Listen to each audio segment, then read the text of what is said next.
오늘 본문은 8장 22절부터인데요. 오늘 22절부터 10장까지 보려고 합니다. 시간이 되면은 11장까지 보도록 할 텐데요. 먼저 지난 수요일에 야이로의 이야기 그리고 혈루증 여인의 이야기를 들었고, 지금 오늘 우리의 본문에서는 맹인 한 사람이 등장하고 있습니다. 베시다의 이름에 사람들이 맹인 한 사람을 데리고 예수께 나와 손 대시기를 구하거늘 예수께서 맹인의 손을 붙잡으시고 마을 밖으로 데리고 나가사 눈에 침을 뱉으시며 그에게 안수하시고 무엇이 보이느냐 물으시니 쳐다보며 이르되 사람들이 보이나이다.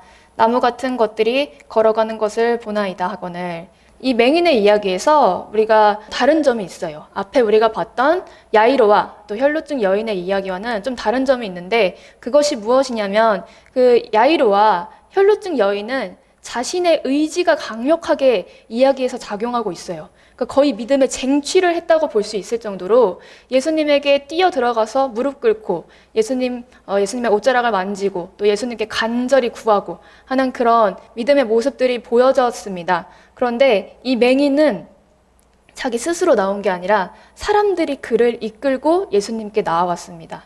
그래서 사람들이 맹인을 예수님 앞에 데려가서 이 사람을 좀 고쳐주세요. 손을 대서 구해주세요. 라고 이제 말을 한 것이죠. 그리고 예수님께서 그 사람들의 요청에 반응을 하십니다. 데리고 나가셔서 안수를 하시고 보이느냐 물으시는데, 여기서 우리가 봤으면 하는 것은 이 보이느냐, 보느냐, 보나이다, 밝히 보는지라, 주목하여 보더라 하는 이 보다라는 이야기가 5번이 나오고 있어요. 이 짧은 구절 속에서 보다라는 단어가 무려 5번이나 나오는데, 원어로 보면은, 헬라어로 보면은 이 5개의 동사가 다 다른 동사입니다.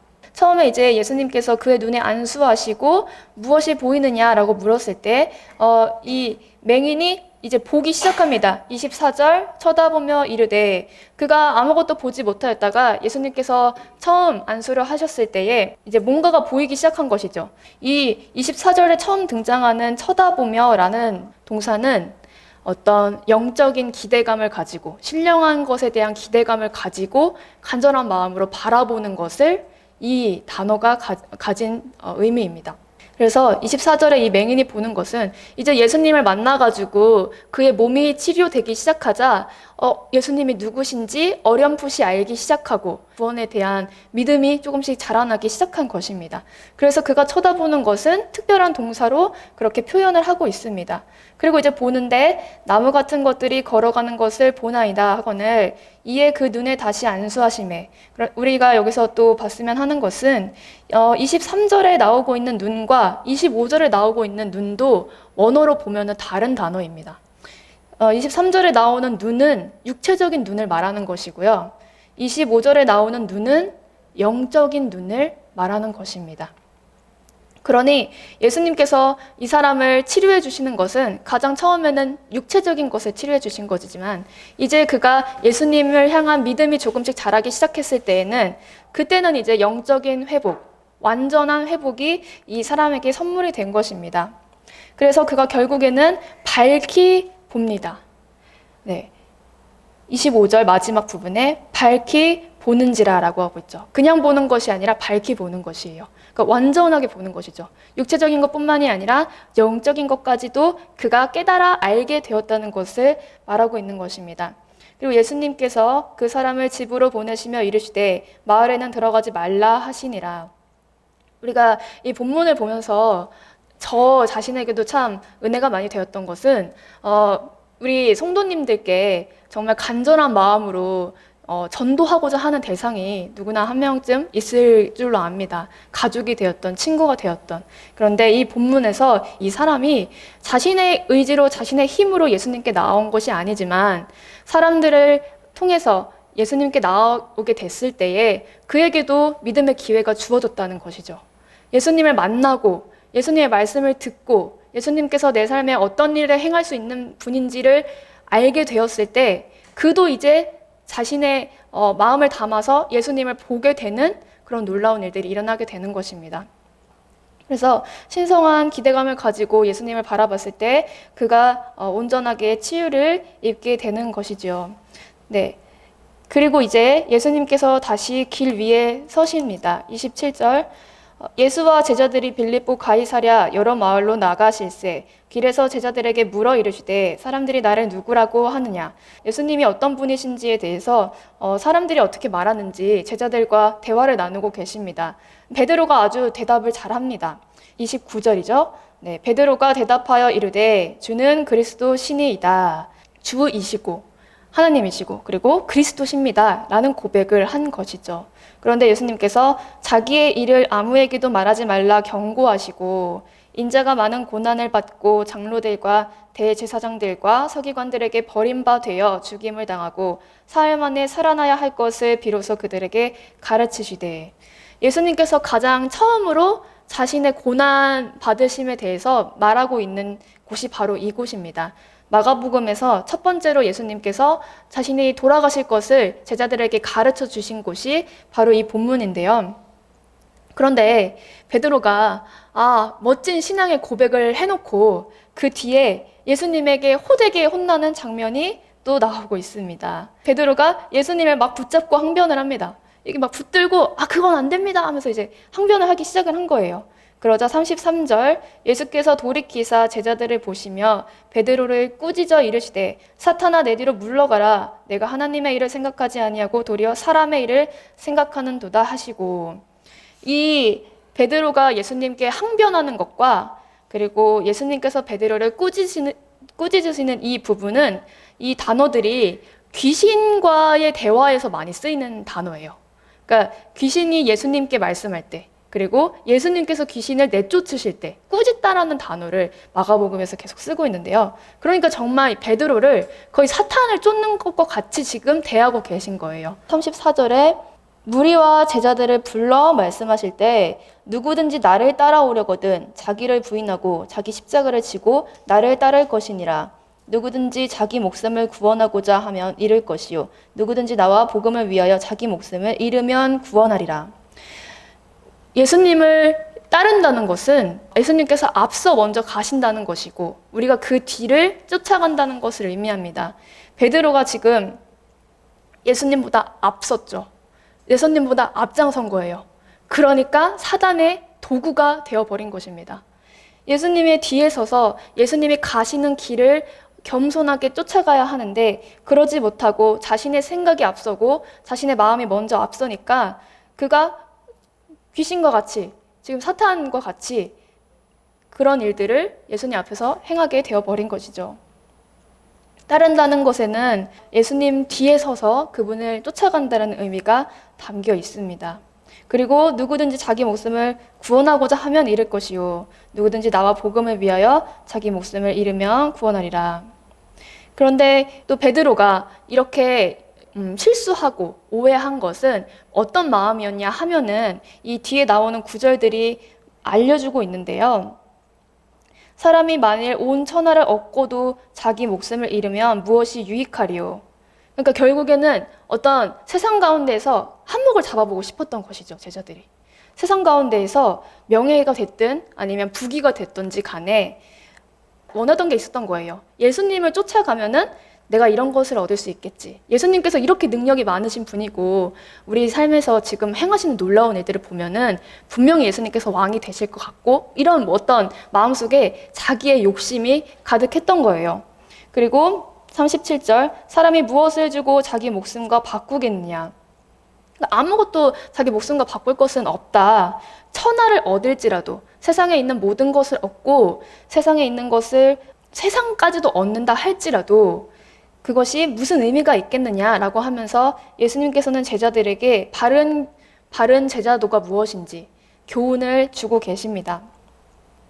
누구든지 이 음란하고 죄 많은 세대에서 38절입니다. 나와 내 말을 부끄러워하면 인자도 아버지의 영광으로 거룩한 천사들과 함께 올 때에 그 사람을 부끄러워하리라. 예수님께서 하나님의 나라를 완성하시고 또 이 땅에 하나님의 나라가 이루어졌을 때 어떤 영광스러운 모습인지 이 구절에서 우리가 조금이나마 힌트를 얻을 수 있겠는데요.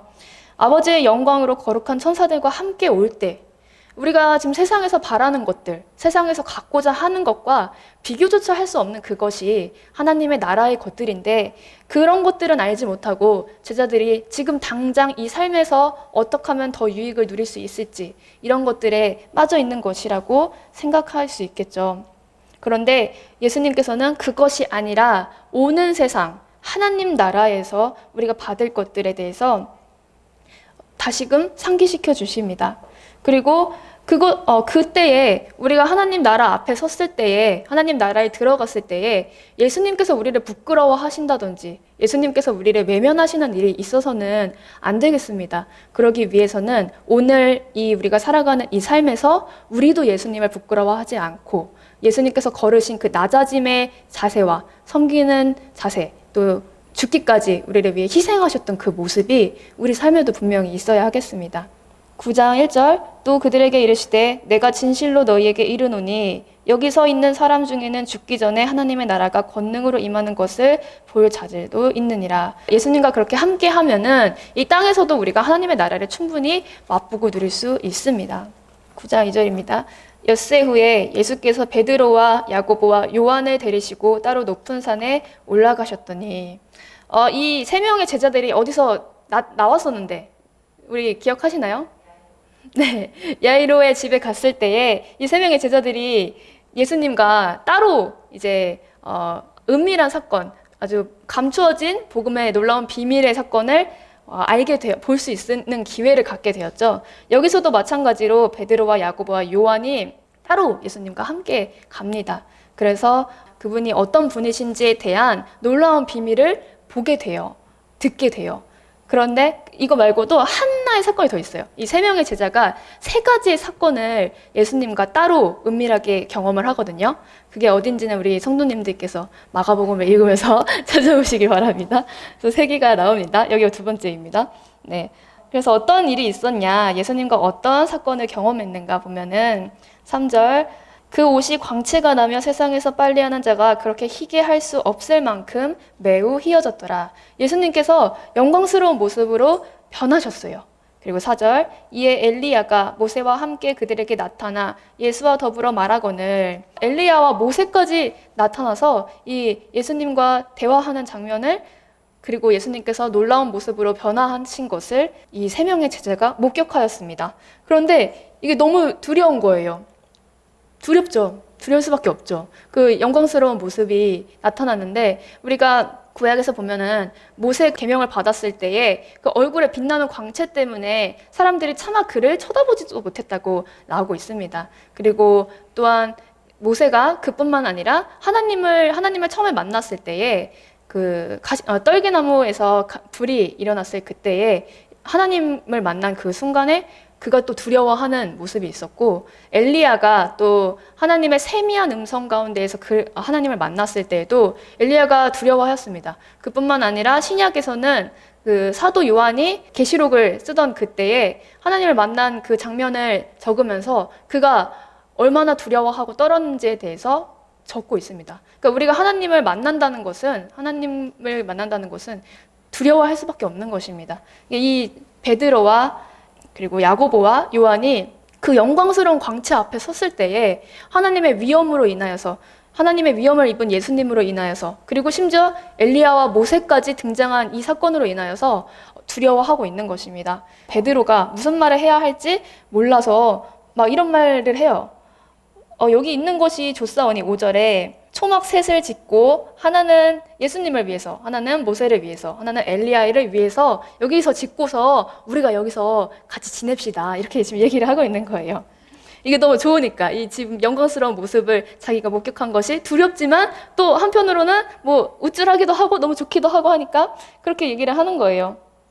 그런데 갑자기 7절 마침 구름이 와서 그들을 덮으며 구름 속에서 소리가 나되 이는 내 사랑하는 아들이니 너희는 그의 말을 들으라 하는지라. 구름은 하나님의 임재를 상징합니다. 구약에서 하나님의, 그리고 또 출애굽 당시에도 구름 기둥으로 하나님께서 함께 동행하시지 않았습니까? 그 구름 속에서 이제 하나님께서 직접 말씀을 하십니다. 이는 내 사랑하는 아들이니 너희는, 제자들아 너희는 그의 말을 들으라. 이 말씀을 볼 때에 너희는 들으라, 마치 신명기에서 이스라엘아 들으라 하는 것 같은 그 구절이 생각이 납니다. 그러니까 우리는 이제 예수님의 말씀을 그 하나님의 말씀처럼 들어야 한다는 것이죠.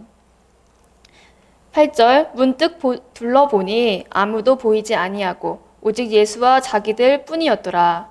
그들이 산에서 내려올 때에 예수께서 경고하시되 인자가 죽은 자 가운데서 살아날 때까지는 본 것을 아무에게도 이르지 말라 하시니 그들이 이 말씀을 마음에 두며 서로 문의하되 죽은 자 가운데서 살아나는 것이 무엇일까 하고, 제자들이 하나님의 음성까지도 듣고 예수님과 이렇게 아주 깊은 영적인 놀라운 신비까지 경험하였는데 아직 이게 무슨 일인지 몰라요. 그래서 이게 도대체 무슨 일인가 할 때에 예수께 묻자와 이릅니다. 어찌하여 서기관들이 엘리야가 먼저 와야 하리라 하나이까? 그러니까 이 죽은 자 가운데서 살아나는 것이 엘리야 같은 건가? 이렇게 생각을 하고 있는 거예요. 그래서 그거에 대해서 이제 묻는데 예수님께서는 엘리야가 왔고 그리고 또 그가 이제 기록된 대로 사람들에게 함부로 대우를 받았다는 부분에 대해서 이제 말씀을 하십니다. 14절 이에 그들이 제자들에게 와서 보니 큰 무리가 그들을 둘러싸고 서기관들이 그들과 더불어 변론하고 있더라. 내려와 보니까 산에서 내려와 보니까 제자들이 무리들과 더불어 있고 거기에 이제 서기관들이 있는데 이들이 뭔가 지금 언쟁을 벌이고 다툼이 일어난 것입니다. 지금 이 상황이. 그런데 그것이 무슨 일인지는 33절에서 등장을 하는데요. 먼저 그 전에 이 15절부터 먼저 살펴보시면은 온 무리가 곧 예수를 보고 매우 놀라며 달려와 문안하거늘 예수께서 물으시되 너희가 무엇을 그들과 변론하느냐? 무리 중에 하나가 대답하되 선생님 말 못하게 귀신 들린 내 아들을 선생님께 데려왔나이다. 귀신이 어디서든지 그를 잡으면 거꾸러져 거품을 흘리며 이를 갈며 그리고 파리해지는지라. 그러니까 아들을 데려왔어요. 귀신 들려서 이게 말을 못한다는 것은 듣지를 못한다는 것이거든요. 우리가 듣지 못하면 말을 못해요. 그러니까 결국엔 이 아들이 들을 수가 없는 거예요. 그런데 우리가 앞에서 하나님의 말씀, 하나님의 음성이 뭐라고 하였냐 하면 너희는 그의 말씀, 예수님의 말씀을 들으라 라고 하였죠. 그런데 여기서 나오는 이 아들이 들을 수가 없다는 것은 무슨 의미일까요? 예수님께 나아갈 수 없고 예수님을 알 수 없고 예수님의 말씀을 들을 수 없기 때문에 예수님을 따를 수 없고 믿음의 길을 걸을 수가 없다라는 의미입니다. 그러니 이 아이가 치유를 받는 것은 하나님의 나라와 이 영혼을 살리는 일들 가운데에 너무나도 중요한 일이었던 거예요. 그런데 그 과정 가운데에서 제자들은 서기관들과 그냥 다투고만 있는 거예요. 그 내용이 무엇인지는 이따가 살펴보도록 하겠습니다. 18절 귀신이 어디서든지 그를 잡으면 거꾸러져 거품을 흘리며 이를 갈며 그리고 파리해지는지라 내가 선생님의 제자들에게 내쫓아 달라 하였으나 그들이 능히 하지 못하더이다. 나머지 제자들에게 부탁을 한 거예요. 부탁을 했는데 하지 못하였습니다. 그리고 19절 대답하여 이르시되 믿음이 없는 세대여. 예수님께서 말씀하십니다. 제자들을 향하여서 믿음이 없는 세대여 내가 얼마나 너희와 함께 있으며 얼마나 너희에게 참으리요 그를 내게로 데려오라 하시매 이에 데리고 오니 귀신이 예수를 보고 곧 아이로 심히 경련을 일으키게 하는지라 그가 땅에 엎드려져 구르며 거품을 흘리더라. 예수께서 그 아이에게 아버지에게 물으시되 언제부터 이렇게 되었느냐 하시니 이르되 어릴 때부터니이다. 귀신이 그를 죽이려고 불과 물에 자주 던졌나이다. 그러나 무엇을 하실 수 있거든 우리를 불쌍히 여기사 도와주옵소서. 그랬더니 예수님께서 말씀하시죠. 23절 할 수 있거든이 무슨 말이냐? 믿는 자에게는 능히 하지 못할 일이 없느니라. 곧 그 아이의 아버지가 소리를 질러 이르되 내가 믿나이다. 나의 믿음 없는 것을 도와주소서 하더라. 그랬더니 이제 예수님께서 그 아버지의 소리를 들으시고 믿음의 고백을 들으시고 말씀하시죠. 25절 꾸짖어 이르시되 말 못하고 못 듣는 귀신아. 여기서 나오고 있습니다. 말도 못하고 듣지도 못하는 것이다. 내가 내게 명하노니 그 아이에게서 나오고 다시 들어가지 말라 하시매 귀신이 소리 지르며 아이로 심히 경련을 일으키게 하고 나가니 그 아이가 죽은 것 같이 되어 많은 사람이 말하기를 죽었다 하나 예수께서 그 손을 잡아 일으키시니 이에 일어서니라. 예수님께서 또 귀신 들린 아이를 고치시고 또 손을 잡아서 일으키십니다. 그리고 이제 집에 들어가심인데, 이 마가복음에서 집이라는 공간은 은밀한 곳이잖아요. 아주 가까운 사람들만 모이는 그런 공간이라고 할 수 있는데, 이곳은 예수님께서 말씀에 담겨진 비밀을 제자들에게 가르쳐 주는 그런 공간입니다. 집에 들어갔다는 것은 하나님의 말씀을 받을 수 있도록 선택된 자들에게 예수님께서 풀이해 주시고 또 더 깊은 가르침으로 나아가는 그런 장소입니다. 그래서 이제 제자들이 그곳에 이르러서 집에 들어가서 조용히 묻습니다. 예수님, 저희는 왜 그 귀신은 쫓아내지 못하였을까요? 그랬더니 예수님께서 이르시되 기도 외에 다른 것으로는 이런 종류가 나갈 수 없느니라 하시니라. 예수님께서 기도에 대해서 강조를 하세요. 기도가 없이는 능력이 일어날 수가 없습니다. 발현될 수가 없어요. 나타날 수가 없습니다. 9장 30절 계속 보시겠습니다. 이제 그곳을 떠나서 갈릴리 가운데로 지나실새 예수께서 아무에게도 알리고자 아니하시니, 이제 또 아무에게도 알리고자 아니하시는데, 왜냐하면 또 비밀을 가르쳐 주기 위해서입니다. 제자들에게 두 번째로 예수님께서 죽으실 것을 지금 9장 31절에서 말씀하고 계십니다. 인자가 사람들의 손에 넘겨져 죽임을 당하고 죽은 지 3일 만에 살아나리라는 것을 말씀하시기 때문이죠.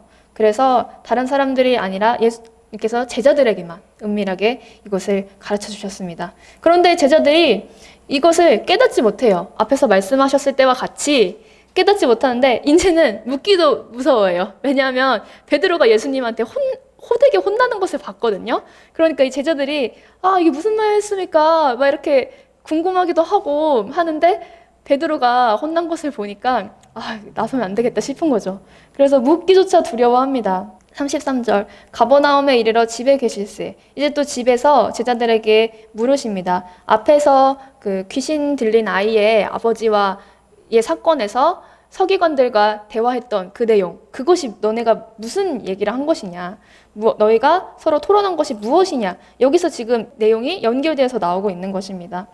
그랬더니 그들이 할 말이 없는 거예요. 34절. 제자들이 잠잠한데 이는 길에서 서로 누가 크냐 하고 쟁론하였습니다.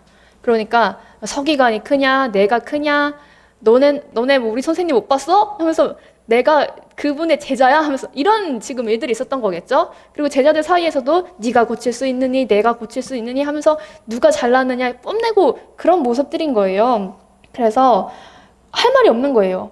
예수께서 앉으사 35절 12제자를 불러서 이르시되 누구든지 첫째가 되고자 하면 무사람의 끝이 되며 무사람을 섬기는 자가 되어야 하리라 하고, 제자가 되려면 어떻게 해야 되는지 차분하게 또 설명을 해주십니다. 앞에서는 온 천하를 얻고 온 천하에 있는 모든 것을 얻을지라도 하나님의 나라의 것을 잃는다면 예수님의 제자가 아니고 예수님의 길을 따르는 것이 아니다라고 가르쳐 주셨다면, 이제 두 번째 가르침에서는 섬기는 자가 되어야 한다. 그것이 예수님의 길을 따르는 것이다. 십자가의 길을 따라가는 사람들의 모습이다. 그렇게 가르쳐주고 계십니다. 그리고는 어린아이들과 같이 어린아이를 안으시면서 이 작은 아이 한 명을 영접하면 이 아이를 영접한 것이 아니요. 37절 이런 어린아이 하나를 영접하며 곧 나를 영접하며 누구든지 나를 영접하면 나를 영접함이 아니요 나를 보내신 이를 영접함이니라 라고 가르쳐주고 계십니다. 이 제자들의 모습을 보면은 참 고개가 막 절레절레 막 이렇게 되잖아요. 그런데 이게 결코 제자들만의 일은 아닌 것 같습니다. 오늘날 우리 교회 안에서도 그래도 내가 목사인데, 그래도 내가 전도사인데, 그래도 내가 집사고 권사인데, 다 그런 마음이 때때로 막 스물스물 올라오지 않습니까? 저도 그런 마음이 생길 때가 아직 부끄럽지만 있는 것 같습니다. 그래서 이 말씀이 참 저에게도 되게 이제 큰 이 마음의 찔림이 되기도 하고 하는데요. 그럴 때마다 우리가 예수님께서 우리를 위해서 어떻게 해주셨는지, 어떻게 하셨는지, 십자가 지심과 그 고난의 길을 걸으신 그분의 모습을 다시금 기억하면서 십자가를 돌아보고 또 주님의 말씀을 다시금 마음에 새겨야 하겠습니다. 그러니까 결코 제자들이 못난 것이 아니다. 다 그렇다. 38절 요한이 예수께 여짜오되 선생님 우리를 따르지 않는 어떤 자가 주의 이름으로 귀신을 내쫓는 것을 우리가 보고 우리를 따르지 아니함으로 금하였나이다. 예수께서 이르시되 금하지 말라. 그러니까 자기가 지금 하고서 자랑스럽게 얘기를 한 거예요. 우리 거 잘 지켜야 되는데 누가 그렇게 하더라. 그러니까 이렇게 했어요. 그래서 제가 그랬더니 예수님께서 아니다. 금하지 말라 이러셨어요. 그리고 내 이름을 의탁하여 능한 일을 행하고 즉시로 나를 비방할 자가 없느니라. 그러니까 예수님의 이름으로 무엇이든지 하고서 예수님을 비난하지 않는다는 거죠. 예수님께서 예수님 좋은 분인 것 같아. 나도 예수님처럼 사랑하면서 살고 싶어. 나도 그분처럼 섬기고 싶어. 이렇게 얘기했는데 왜 예수님을 믿어 하면서 예수님을 믿는 자들을 박해한다든지 그분의 길을 따르는 사람들을 비난한다든지 대적하지 않는다는 거죠. 그리고 오히려 그런 자들이 예수님에게 나올 수도 있겠죠. 우리를 반대하지 않는 자는 우리를 위하는 자니라. 그리고 41절 누구든지 너희가 그리스도에게 속한 자라 하여 물 한 그릇이라도 주면 내가 진실로 너희에게 이르노니 그가 결코 상을 잃지 않으리라. 네, 어린아이를 영접하는 것 그리고 물 한 그릇이라도 주는 것 그런 모든 것들이 하나님 나라에서 분명히 상급이 있는 것임을 가르쳐주고 계십니다. 뭔가 놀라운 능력을 행하고 뭔가 거대한 일을 행하고 일을 아주 멋들어지게 하는 그런 것이 아니라 예수님과 같이 아픈 사람들에게 찾아가고 가난한 사람들에게 찾아가고 이 어린아이 한 명을 돌보고 섬기는 것 그리고 물 한 그릇이라도 주는 것이 바로 예수님께서 우리에게 가르치고자 하는 십자가의 길입니다. 계속해서 말씀하십니다. 42절 누구든지 나를 믿는 이 작은 자들 중 하나라도 실족하게 하면 차라리 연자맷돌이 그 목에 매어 바다에 던져지는 것이 나으리라. 만일 내 손이 너를 범죄하게 하거든 찍어버리라. 장애인으로 영생에 들어가는 것이 두 손을 가지고 지옥 곧 꺼지지 않는 불에 들어가는 것보다 나으니라. 만일 내 발이 너를 범죄하게 하거든 찍어버리라. 다리 저는 자로 영생에 들어가는 것이 두 발을 가지고 지옥에 던져지는 것보다 나으니라. 만일 내 눈이 너를 범죄하게 하거든 빼버리라. 한 눈으로 하나님의 나라에 들어가는 것이 두 눈을 가지고 지옥에 던져지는 것보다 나으니라. 거기에서는 구더기도 죽지 않고 불도 꺼지지 아니하느니라.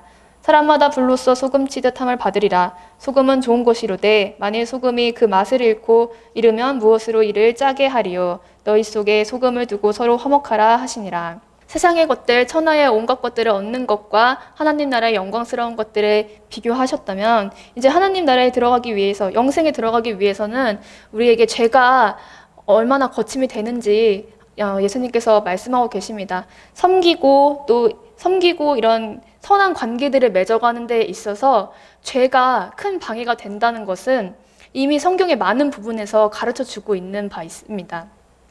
성경에서 공동체를 해치는 것 중에 죄를 가장 경계 대상 1순위로 해야 한다. 죄가 하나님과의 관계도 망치고 또 이웃과의 관계도 망침을 많은 곳에서 우리가 이미 본 바 있고 배운 바 있습니다. 그래서 첫 번째 이제 38절부터는 어떤 그 공동체의 폐쇄적인 모습, 우리 거 이렇게 벽을 치는 모습, 그것을 허무시고 그리고 이제 42절부터 쭉 이어지는 이 죄에 대한 가르침은 죄를 경계해야 된다는 것. 우리의 마음의 벽과 생각의 벽을 허무시고 그래서 더욱 확장되어 가는 그런 공동체가 될 수 있도록 하시면서 그 속에서 죄를 없애야지 이 일들이 잘 일어날 수 있음을 예수님께서 말씀하고 계십니다. 네, 10장으로 넘어가도록 하겠습니다. 예수께서 거기서 떠나 유대 지경과 요단강 건너편으로 가시니 무리가 다시 모여들거늘 예수께서 다시 전례대로 가르치시니 바리새인들이 예수께 나와 그를 시험하여 묻되 바리새인들이 예수님과 많이 부딪힘이 있었어요. 이 앞에서 우리가 함께 보지는 않았지만 앞에서 예수님께서 정결례를 어기시고 그러면서까지 병자들을 고치실 때 만짐으로 고쳤다고 했죠. 그런 것들이 이제 정결례를 어기는 것이었거든요. 그리고 안식일에 병자를 고치고 그것 또한 안식일 법을 어기는 것이었습니다. 그런 일들 때문에 바리새인들과 많이 부딪히셨는데 이제 여기서도 바리새인들이 나와서 예수님께 묻습니다. 근데 그들은 예수님이 어떤 분이신지 또 예수님을 따르기 위해서 이런 마음을 가지고 묻는 것이 아니라 예수님을 시험하기 위해서 묻고 있는 것입니다. 사람이 아내를 버리는 것이 옳으니까 대답하여 이르시되 모세가 어떻게 너희에게 명하였느냐 이르되 모세는 이혼 증서를 써주어 버리기를 허락하였나이다.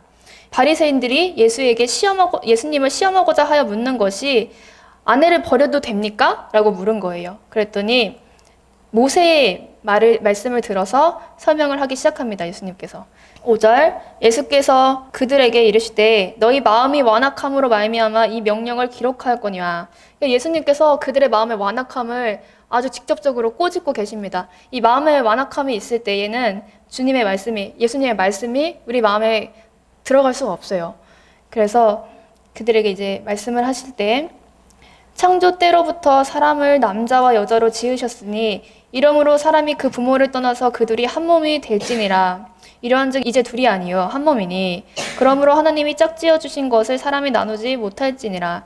사람이 마음이 완악해서 다른 여자한테 마음이 가고 또 다른 남자한테 마음이 가니까 그러면 차라리 결혼 생활 가운데에서 그런 악을 행하지 말고 이혼하여서 서로 갈라지고 각자의 길을 가라라고 이제 모세가 얘기한 거지. 원래 창조 때에서는 한 몸이 되는 그런 하나님의 남녀의 지으심이 원래는 그렇다라고 이제 말씀을 하시는 거죠. 그리고 또 이제 10절 다시 또 집으로 가시는데 집에서 제자들이 다시 이 일을 물으니 이르시되 누구든지 그 아내를 버리고 다른 데에 장가드는 자는 본처에게 간음을 행하며 또 아내가 남편을 버리고 다른 데로 시집가면 간음을 행함이니라. 또 이제 집에서 이것에 대해서 풀이를 해주셨을 때에 사람들이 어린아이들을 데리고 예수님께 왔습니다. 예수님께 만져주심을 바라고 어린아이들을 데리고 왔는데 제자들이 어떻게 반응을 하냐면 이 사람들을 꾸짖습니다. 왜 아이들을 데리고 오냐라고 하면서 꾸짖어요. 그러자 예수님께서 보시고 노하십니다. 어린아이들이 내게 오는 것을 용납하고 금하지 말라. 하나님 나라가 이런 자의 것이니라. 내가 진실로 너희에게 이르노니 누구든지 하나님의 나라를 어린아이와 같이 받들지 않는 자는 결단코 그곳에 들어가지 못하리라 하시니. 그 어린아이들을 안고 그들 위에 안수하고 축복하시니라. 바리새인들의 모습과 어린아이들이 마음이 말랑말랑하여서 예수님의 말씀이 쏙쏙 들어갈 수 있는 그 모습을 이제 비교하면서 또 다시 어린아이들이 이 말씀 속에서 등장하고 있습니다. 17절 예수께서 길에서 나가실새 한 사람이 달려와서 꿇어 앉아 묻자오되 선한 선생님이여 내가 무엇을 하여야 영생을 얻으리이까. 예수께서 이르시되 내가 어찌하여 나를 선하다 일컫느냐. 하나님 한 분 외에는 선한 이가 없느니라. 내가 계명을 안 하니 살인하지 말라, 간음하지 말라, 도둑질하지 말라, 거짓 증언하지 말라, 속여 빼앗지 말라, 내 부모를 공경하라 하였느니라. 그가 여짜오되 이것은 내가 어려서부터 자식시켰나이다. 예수께서 그를 보시고 사랑하사 이르시되 내게 아직도 한 가지 부족한 것이 있으니 가서 내게 있는 것을 다 팔아 가난한 자들에게 주라. 그리하면 하늘에서 보화가 내게 있으리라. 그리고 와서 나를 따르라 하시니 그 사람은 재물이 많은 고로 이 말씀으로 인하여 슬픈 기색을 띠고 근심하며 가니. 이 한 청년이 나와서 예수님께서 서 있는 길에 이 청년이 나왔습니다. 이 길이라는 것이 예수님이 걸어가신 그 길을 상징한다고 보면 되는데요. 이 제자가 나와왔어요. 나와오기까지는 잘했어요. 그래서 예수님 있는 곳까지는 왔는데 예수님께서 어떻게 하면 되는지를 가르쳐 주셨는데 이제 재물이 걸림이 된 것입니다. 예수님을 따라가고자 하는 그 마음에 재물을 사랑하는 마음이 틈타면서 마음이 근심하고 슬퍼지기 시작합니다. 그런데도 불구하고 예수님께서 21절에 그를 보시고 사랑하셨어요. 사랑하셔서 이것을 가르쳐 주셨습니다. 아마 알고 계셨겠죠, 예수님께서 이 청년이 어떤 청년인지. 그런데도 불구하고 이제 사랑하는 마음으로 이 사람이 나를 따랐으면 좋겠다 그런 마음으로 아마 알려주셨을 것입니다. 그런데 그가 슬퍼하며 떠나가요. 이 길에서 떠나갑니다. 그러자 예수님께서 제자들에게 말씀하십니다. 23절 재물이 있는 자는 하나님의 나라에 들어가기가 심히 어렵도다 하시니 제자들이 그 말씀에 놀라는지라. 예수께서 다시 대답하여 이르시되 얘들아 하나님의 나라에 들어가기가 얼마나 어려운지 낙타가 바늘기로 나가는 것이 부자가 하나님의 나라에 들어가는 것보다 쉬우니라 하시니 제자들이 매우 놀라 서로 말하되 그런즉 누가 구원을 얻을 수 있는가 하니 예수께서 그들을 보시며 이르시되 사람으로는 할 수 없으되 하나님으로는 그렇지 아니하니 하나님으로는 다 하실 수 있느니라. 하나님께서 하고자 하시면 부자들도 구원을 받을 수는 있다. 그러나 낙타가 이 바늘기, 조그만 바늘기로 낙타가 지나가는 것처럼 어렵다라고 말씀을 하십니다. 그러자 베드로가 28절, 베드로가 참 여기저기서 많이 등장을 합니다. 열정이 가득한 청년이어가지고 베드로가 여짜와 이르되 보소서 우리가 모든 것을 버리고 주를 따랐나이다. 베드로는 얘기하죠. 저희는 주님을 따랐습니다. 비록 제자들이 때로는 실패하고 또 실수도 하고 오해도 하지만 그들은 이 길에 계속 있는 거예요. 그런데 이 청년은 만약에 마음이 어렵고 근심이 있었어도 그 길에 계속 머물러 있고 예수님을 따르고자 했다면 그 후에는 어떻게 됐을지 모르겠지만 그 청년은 떠나갔죠. 그러나 제자들은 때로는 잘못하는 것들도 있었지만 예수님의 곁에 늘 있었고 그분의 말씀을 듣는 자리 가운데에 늘 있었습니다. 29절 예수께서 이르시되 내가 진실로 너희에게 이르노니 나와 복음을 위하여 집이나 형제나 자매나 어머니나 아버지나 자식이나 전토를 벌인 자는 현세에 있어 집과 형제와 자매와 어머니와 자식과 전토를 100배나 받되 박해를 겸하여 받고 내세의 영상을 받지 못할 자가 없느니라. 우리가 이 땅에서 예수님을 섬기고 따른다는 것이 결코 쉽지만은 않은 길입니다. 이미 말씀에서 가르쳐주고 계신 바고 그러나 그것을 다 버렸다고 해서 끝나는 것이 아니죠. 결국 가난하게 되라고 말씀하시는 것이 아니라 하나님께서 주시는 것들을 받아서 누리다라고 말씀하시는 걸로 100배나 받는다고 그렇게 말씀을 하시죠. 그리고 하나님의 말씀을 따라가면 너희에게 분명히 복이 있다라는 것은 구약의 많은 인물들을 통해서 우리에게 이미 가르쳐 주신 바가 있습니다. 10장 32절입니다. 예루살렘으로 올라가는 길에 예수께서 그들 앞에 서서 가시는데 그들이 놀라고 따르는 자들은 두려워하더라. 이제는 예수님의 사역이 막바지에 거진 다다랐습니다. 예루살렘에 들어가시면 고난을 받으시고 십자가에 달려 돌아가시고 또 부활하시는 그 순간이 남아있기 때문입니다. 그러니 이제 따르는 자들 두려워하고 있습니다. 왜 두려워하냐면 이때 당시에 권력자들이 이 바리새인들과의 계속되는 논쟁으로 인해서 갈등이 심화되고 있었어요. 그러니 그들이 들어갔을 때 무슨 일을 당하지 않을까라는 막연한 두려움이 있었겠죠. 근데 예수님께서 어떤 일을 당하실지 이미 2번이나 말씀해 주셨지만 그것에 대한 깨달음은 아직은 없는 바였고 다만 이 당국자들, 이 권세를 가진 자들과의 어떤 부딪힘이 있지 않을까 하여 두려워하고 있었습니다. 그러자 예수님께서 다시 한번 말씀해 주십니다. 다시 한번 예수님께서 어떤 길을 가게 되실지에 대해서 말씀해 주고 계시는데 33절 보라 우리가 예루살렘에 올라가노니 인자가 대제사장들과 서기관들에게 넘겨짐에 그들이 죽이기로 결의하고 이방인들에게 넘겨주겠고 그들은 능욕하며 침 뱉으며 채찍질하고 죽일 것이나 그는 3일 만에 살아나리라 하시니라. 예수님께서 3번 제자들에게 말씀을 하셨는데 여기서 이제 3번째로 어떤 일들을 당하실지에 대해서 예수님께서 어떤 길을 걸으실지에 대해서 말씀을 하십니다. 그리고 또 이제 35절 제자들이 또 등장을 하죠. 세베대의 아들 야고보와 요한이 주께 나와 여짜오되 선생님이여 무엇이든지 우리가 구하는 바를 우리에게 하여 주시기를 원하옵나이다. 이르시되 너희에게 무엇을 하여 주기를 원하느냐 여짜오되 주의 영광 중에서 우리를 하나는 주의 우편에 하나는 좌편에 앉게 하여 주옵소서. 예수님께서 가르쳐 주신 것과는 정말 다른 모습을 또 보이고 있습니다. 이 형제들이 나와서 예루살렘에 올라가니까 예수님께서 통치를 하시려나 보다. 정치적인 통일을 이루고 다시 이 땅에 다윗의 나라와 같은 그런 영광스러운 모습이 우리에게 다시 오겠구나 하는 그런 마음이 있었던 것이죠. 그래서 그때에 예수님이 보좌에 앉으시면 저는 우편에, 제 형제는 좌편에 앉게 해주세요. 이렇게 일단 얘기를 하는 것입니다. 그러자 예수님께서 38절 예수께서 이르시되 너희는 너희가 구하는 것을 알지 못하는도다. 내가 마시는 잔을 너희가 마실 수 있으며 내가 받는 세례를 너희가 받을 수 있느냐. 이 잔은 죽음과 순교를 말합니다. 그러자 39절 그들이 말하되 할 수 있나이다. 예수께서 이르시되 너희는 내가 마시는 잔을 마시며 여기서 참 희망적인 것은 무엇이냐면 예수님께서 말씀하시기를 제자들 또한 이 잔을 마실 것이다. 그것이 이 마가복음 내에서는 등장하지 않지만 우리가 이미 알고 있는 것처럼 사도들이 예수님 승천하신 이후에 어떤 복음의 전도자로서 어떤 놀라운 삶을 살았는지 우리가 이미 알고 있지 않습니까? 그것을 지금 예수님께서는 이미 아시고 말씀하고 계신 것입니다. 다만 마가복음 내에서는 등장하고 있지 않습니다. 내가 마시는 잔을 마시며 내가 받는 세례를 받으려니와 내 좌우편에 앉는 것은 내가 줄 것이 아니라 누구를 위하여 준비되었든지 그들이 얻을 것이니라. 자리에 앉는 것은 하나님께서 정하시는 거고 누구든지 정하신 대로 그렇게 될 것이다.